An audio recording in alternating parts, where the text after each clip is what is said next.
Welcome to the SBI Podcast, offering CEOs, sales and marketing leaders ideas to make the number.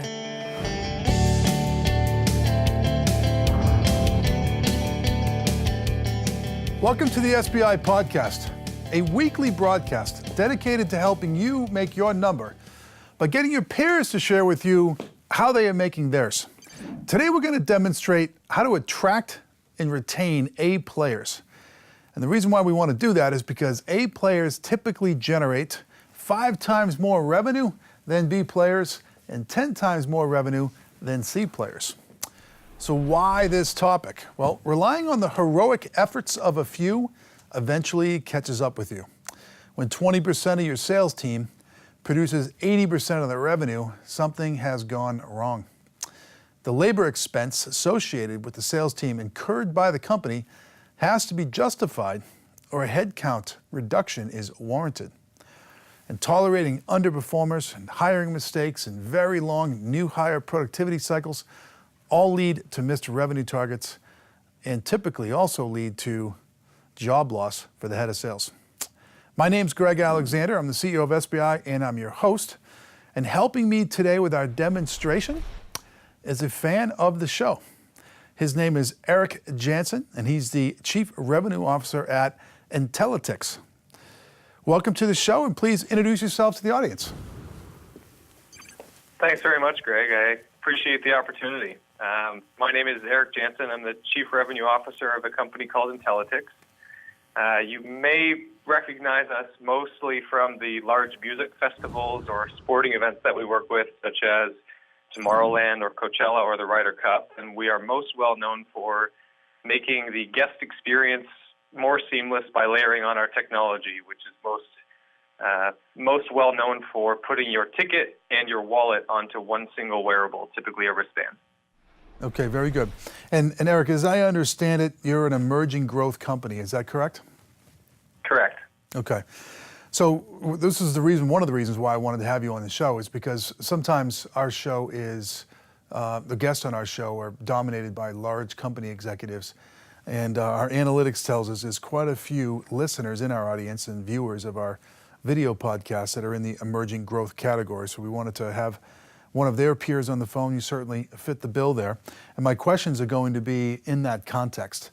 So for example, my first question here is the growth objective that you have, is it dependent upon exceptional sales talent, or will a great product in the right industry be sufficient to hit the growth objective? And what I mean by that is, when you're an emerging growth company, you typically don't have the same recruitment package that a large company would have.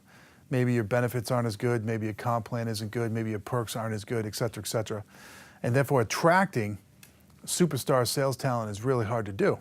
So sometimes emerging growth companies they build their business in such a way where they're not dependent on superstar sales talent. They can have a great product in the right industry at the right time and they can grow. But that's not always the case. So I'm bringing this question up because I want to get Eric's opinion on this and hear his particular situation. Because if you are an emerging growth company, just assuming that, geez, I need great sales talent to be successful can be an expensive mistake. So Eric, what's your situation? Yeah, so the age-old question, if you build it, will they come? I can tell you, after being on the sales side of a few companies that did have particularly great products, they don't just come on their own. I think having a great product is necessary, but not sufficient to generate the traction that you might want to as a company. So at this point, at least in my industry, having a good product is table stakes. You must have it in order to even be a player in the game. But without a planned out, sustainable growth methodology, you're really not going to end up at the end of the day with the results that you want. So especially in my industry where things are very cutthroat, the best product does not always win. It's about finding the right person at the right time with the right pain. Okay. And you may not need to hire day one the top sales talent in order to identify that pain at the right time with the right person, but your growth methodology needs to be thought through from day one. Okay. So in your situation, having a great product is just table stakes, but the product's not going to sell itself. So therefore, we have to actually sell the product. And so the dependence on talent goes up in that scenario. So whether in your current job or in your past jobs, when you're in a situation like you're in right now, how do you source and select the right sales talent when you're a small company with lots of potential, but the potential has yet to be proven out? How do you attract great sales talent in that environment? Yeah. The way that I'm attracting it is actually the same way that I'm going about getting my clients. And I think about 3 different tactics to do that. And it's the same growth methodology that I've learned about through somebody named Aaron Ross, which is actually looking at seeds, nets, and spears. This is actually how we think about our recruiting strategy. So from a seeds perspective, these are the longer term things that may take, months or even years to pan out. And so these are things like keeping a full bench, keeping a full roster of potential people who may want to work with our company one day, keeping them active in my own database, staying in touch with them, networking, keeping a full sales talent pipeline. Another one is casting a really great net. And so for us, that means a couple things. It means writing a really great job post that's going to resonate with the target that you're going after. And as an example, I actually do a lot of recruiting with new graduates. And my new graduate post, you can imagine, is much different from a post that I would write for somebody that may have been out in the working world for 5+ years. So a title and the tonality and the words that I use in that post and where I actually physically post it really makes a difference. And then finally, on the spearing side, there's some specific talent that I identify, either people in my network or maybe second or third degree connections that I know would be really good on my team. And I actually would go after them just like I would a targeted prospect. So I'll reach out to them with a specific opportunity, and it might not be now. They might go in my pipeline and come back 6 months down the road when they're looking for their next thing. So Eric, let me ask you a question. Are you a millennial? I am. You are a millennial. Okay. So you talked about hiring graduates, et cetera. Many of our clients they have a similar program, whether it be into inside sales or some type of feeder system into their sales organization. And they're not doing a very good job at it because the way that a millennial evaluates an opportunity or a job versus the way maybe a Gen Xer or a baby boomer does is dramatically different. So you're a millennial yourself, you're recruiting millennials. So what do you care about? What am I looking for, or what do I care about in a millennial? Well, first let's start with you. So you took this job, you evaluated it against your, I guess, millennial belief system, if there is such a thing. So, what's important to you when looking for a position? Well, I'll tell you the answer that I hate to get, which is, maybe this is bad to say, but I hate hearing, I want to make a difference and I want to touch everything. I'm an owner of this company. I happen to be running the sales organization, but I'm an owner. And when I'm meeting with a millennial that says, I want to do work that matters, I want to see everything, I want to be in a startup because I want to have impact, that's fantastic. And I think that you can. But what I'm looking for right now is somebody who can sell. I've got a number to hit, and whatever you've done, whether you've worked at a golf course in the pro shop, whether you've worked at a fast serve restaurant, serving burgers, I want you to tell me that serving burgers directly relates to how you're going to drive revenue for my company. So I don't, what I'm looking for, I'm looking to drive a particular result, and I don't think my strategy necessarily is different with a millennial than it would be with someone who's been out there for 10 years. Okay, but my experience with millennials is a little different. So when our brand promise as a company is make your number. It would be tough to find a company more focused on sales than an SBI. And when I recruit either for my own company or for my clients and I help them pick talent, and I'm talking to millennials, which are large in number and they have a tremendous amount of potential, and you say something to them like, hey, I'm looking for somebody who can hit their number, somebody who can sell, it typically scares them away. Because they want to quote put a dent in the universe. So with your approach, which sounds very similar to ours, how you doing? Yeah, so I do it. I call it looking for little hints of greatness. So I've actually got a great track record with hiring people who do have some sort of sales experience. So I think one of my top salespeople right now is a person who used to do door-to-door sales as a student, trying to switch people from one utility to another. So a background and a track record of probably getting turned down 300 times a day. I've got a great background of hiring people who are what I call chameleons. So the example of working in a pro shop where you have to deal with, very high-end clients to maybe not so high-end clients. How do you mirror that person and be able to interact with them in a particular way, whether they're from one class or another? Yeah. So, mirroring a client, getting turned down a whole lot in the past, those are two things that you can find, whether they've had a part-time summer job or a full-time job directly in sales in the past. Yep, I agree. So hiring for the raw talent and then dropping them in your system and making them successful. So let's talk a little bit about that system and the investments that you're making today in this sales talent that will lead to you making the number this year, next year, every year for that matter. So what types of investments are you making in this raw human capital that you're bringing into the company? How are you training them up? So once we get them on, we train them a few different ways. So the first way is actually throwing them into the fire. So in order to sell our product, they need to know our industry, they need to know our business, and they need to know our customers. So one of the first things that they do is I find an event that we're doing that is the next available event, and I actually make them part of the deployment team. So I don't know what that equivalent could be in other relevant businesses, but they are literally working with our deployment team, pulling the all-nighters, rolling up their sleeves, getting dirty, and learning our system inside out that way. So the first thing is get your hands dirty.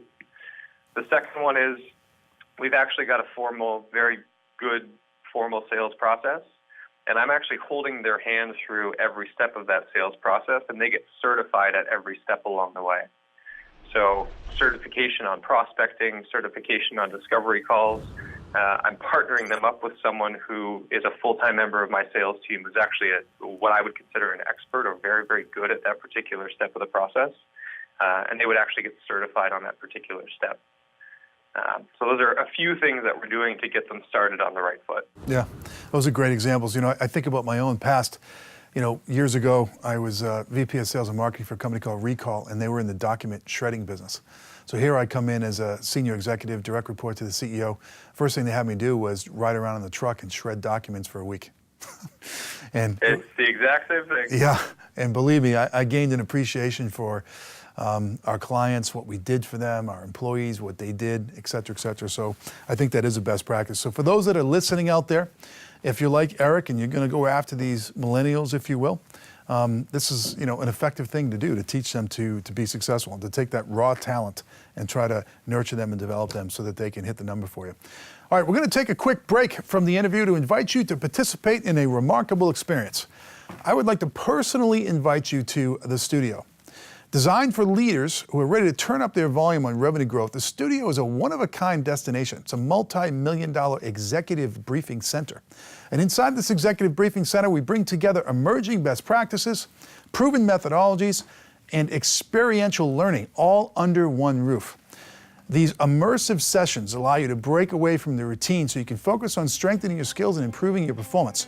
I like to call it getting 3 months of work done in 3 days. If this is of interest to you, visit our website, salesbenchmarkindex.com/the studio to learn more about the studio.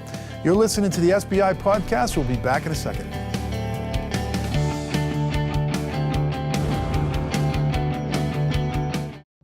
This is not a table. It is a stage where your performance is measured in numbers. If you reach them, you get an encore. If you don't, it could be curtains. That's why you need the well-rehearsed, proven sales and marketing strategies of SBI.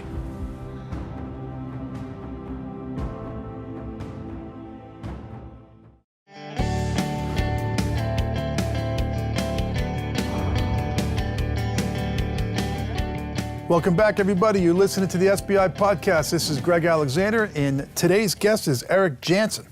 And today we're demonstrating how to attract and retain A players. And the reason why we care about that is about A players generate about 5 times more revenue than B players and 10 times more than C players. In the first segment, we were talking about Eric's business, and particularly the reason why we have Eric on the show today is because he's an owner in leading the sales team of an emerging growth company. And the challenges that you have in an emerging growth company are very different than the challenges that you may have in a global 2000. So Eric, if you wouldn't mind, could you explain to the audience kind of your routes to market? Like, what does your go-to-market model look like today?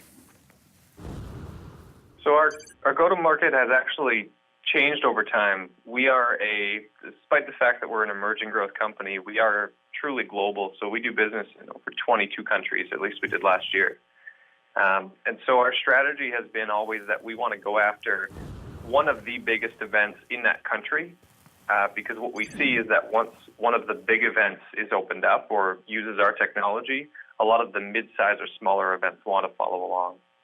And so our strategy has been find people who have the sales background, the tenacity, the process, the track record from a sales perspective, but also have a relationship, a book of business, or have worked in the industry that we're currently in. And so call it the first boots on the street in every single new market that we're looking to open up. Okay. And when you enter a new market or go after one of these big events, and you're looking for somebody who might have a book of business that you can jump onto, how long does it take to fill an open position? We really do. We adhere to that age-old mantra of hire slow and fire fast. Mm-hmm. And so for us, it can take, this may seem very slow, but it can take upwards of 2-3 months. Once we've decided that this is a market that we want to enter, this is the actual position that we're looking for, it can take upwards of 2 to 3 months for us to source those right candidates for us. Okay, very good. And in terms of the labor pool, having listened to your approach, that you're going to go to market by going after this big event, and then the medium-sized event will follow behind that. And the way you go after the big event is you find somebody who might have a relationship with the people that put on that big event. I'm drawn to this concept of the labor pool. I mean, is there a labor pool available to you that's populated with the right candidates? I mean, how do you locate these people that have these relationships that can go after these big events? We actually rely pretty heavily on referrals. So people say don't hire your friends, and I would actually say hire your friends' friends. So if you are working with a group of people or talent that you like and trust, we've actually asked our own internal employees, because they're all well connected in the space, who might be a good fit for a role like this in a new market or in the current market that we're in if we're looking to expand that team. So one way is relying on that current group of people. I would say for the emerging growth companies as well, we may not have the budget to compete with somebody who has been in business for 20 years.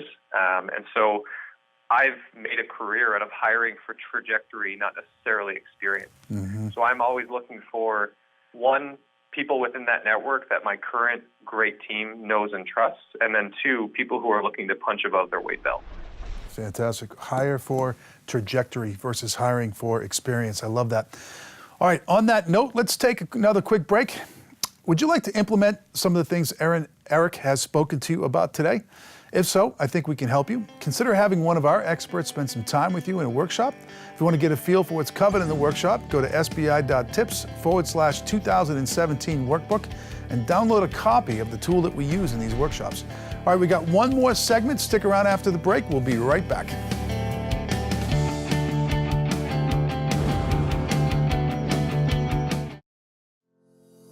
Meet Tom.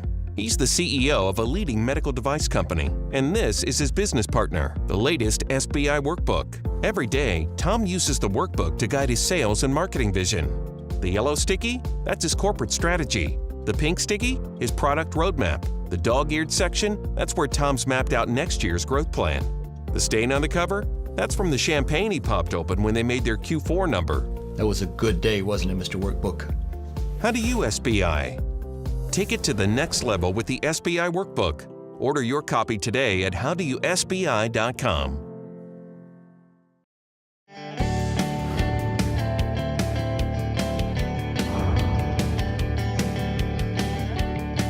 Okay, welcome back, everybody. This is our last segment with Eric demonstrating how to attract and retain A players, and in this particular case, a specific kind of A player, these millennial A players.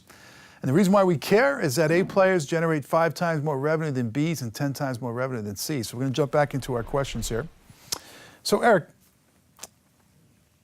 you told me a little bit about how you make a new hire productive. So you throw them in the fire, I think, were the words that you used. You get them out actually doing the work of helping putting on one of these events, et cetera. What are the other things that you do to surround that new hire? And are they working, or do you have what I call infant mortality? Infant mortality. So let me cater my answer to, again, to millennials. So for us, what we're really focused on, I'll say that first impression really matters. And so when you think about first impression, I think about literally first impression, first day. So say we're through the hiring process, you've decided on your candidate, you've made an offer, and your candidate's now joined your company. Make that first day incredible. Don't have them show up at 8:30 a.m. Don't have them show up to an empty desk. Have them show up a little bit later on to an office that's full and exciting, and everybody's already got their day underway. They've got their shiny new desktop or laptop on their desk. They've got their new pen, they've got their sticker, they've got their hat, they've got their T-shirt. They've got to feel great when they walk in there. Well, you're not kidding. Hour one on day one. No, it's got to be an experience. I'm in the guest experience industry, so this transcends into the hires that I make. So make a great first impression. But remember that these folks really do need support. And so we had a hypothesis very early on that if we can, one, find this talent, so do a good job of identifying it, and two, train them faster and better than everybody else, then that was going to help us win. And so me and my sales operations lead put together a really robust program to make sure that they're, A, getting in the trenches really early and learning the business, B, learning our sales process inside out, and then C, really supported throughout that entire process. So that includes the certification that I mentioned earlier on every step of our process, being matched up with a mentor throughout, and then doing a series of ride-alongs with those reps and ride-alongs with me to make sure that they're hearing the script and hearing interactions with real clients almost on a daily basis for those first few months. Very cool. So I'm going to follow this up with, so that first day looks great, you make a first impression. What do you do for the poor sales rep who's been with you for a little while? What's the ongoing professional development plan look like? So the ongoing professional development plan for someone who's been with me for multiple years, we still seek to create a good experience for them. So one, we make sure that the first hires are actually out in the field right away, but it's an ongoing process to make sure that our own internal people get to see our own events. So they do get to travel and see the events and continue to experience the problems or the challenges that our customers actually would. And from an ongoing perspective, there's a bunch of investments that we make. I'm a very remote team. I've got 15 people, but we do business in 22 countries. So I'm 15 people with sales reps in 8 different countries. Wow. And so every single week we're doing one-on-ones. So Monday's reserved for one-on-one time. I spend 45 minutes with every single rep every single week, one-on-one time dedicated to them. We do a weekly, what we call a VIP call. So this is victories, impending events, or problems that are coming up. And this is with the entire team. So Give that to me again. So VIP stands for what? Victories, impending events, and problems.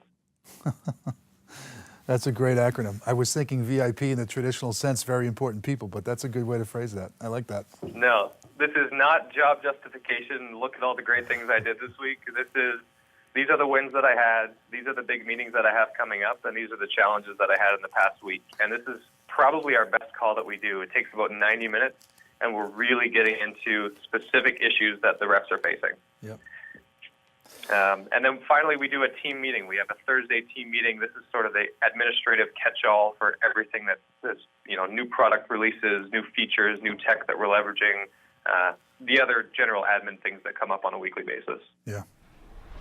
You know, when I listen to you, all I can think about is some of my large company clients, and some of the challenges that they're having could be solved very simply by doing things like VIP events. But sometimes when you've been around forever and ever and ever, I was on a call earlier today with a company that was starting in 1894. they don't innovate because they don't have to.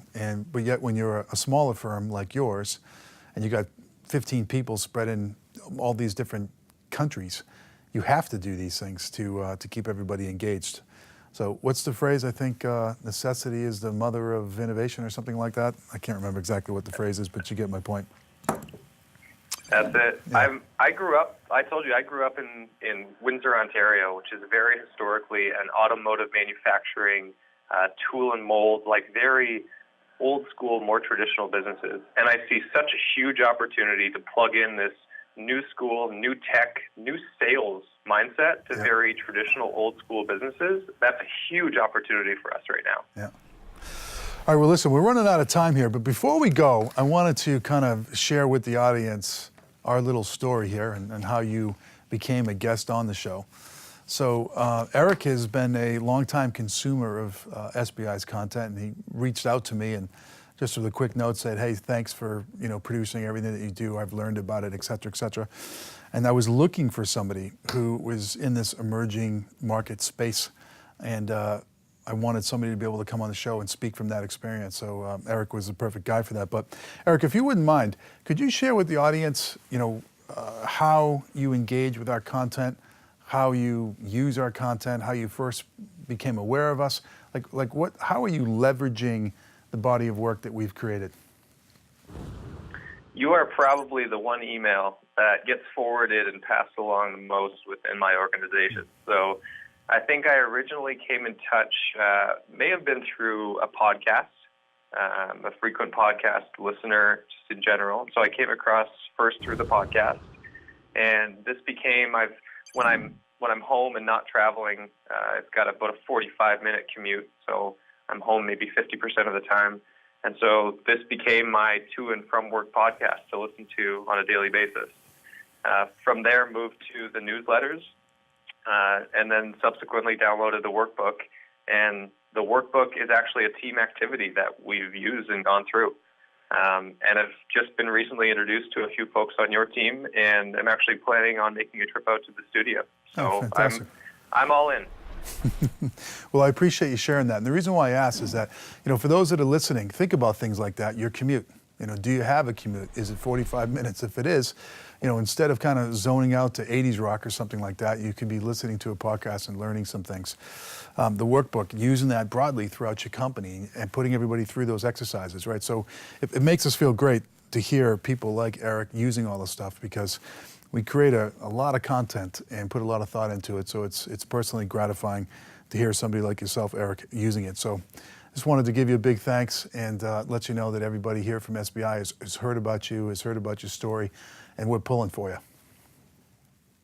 Thank you, Greg. I appreciate it. It's been a pleasure to be on the show, and it's really been a pleasure to feel like you folks are coaching me throughout this process. So thank you very much for all the work that you do. Okay, great. And I want to thank the audience, the SBI audience, for tuning in. Last quarter, 64% of the listeners of this podcast listened to the show from the SBI mobile app. We were blown away by that figure. The app was a little bit of an experiment for us, but it's being downloaded and used quite a bit, so you might want to check it out. It's numbers like this that motivate us to keep innovating and investing, and we will continue to do so. So thank you for your continued support. If you want to learn more about this topic or the other areas that we focus on, go to salesbenchmarkindex.com/register and create an account. This allows you to personalize your experience with our content. For example, you can choose the topics that you're interested in and how often you want to learn about them. Okay, that's it for today, and as always, until next time, I wish you good luck as you try and make your number. This has been the SBI Podcast. For more information on SBI services, case studies, the SBI team and how we work, or to subscribe to our other offerings, please visit us at salesbenchmarkindex.com.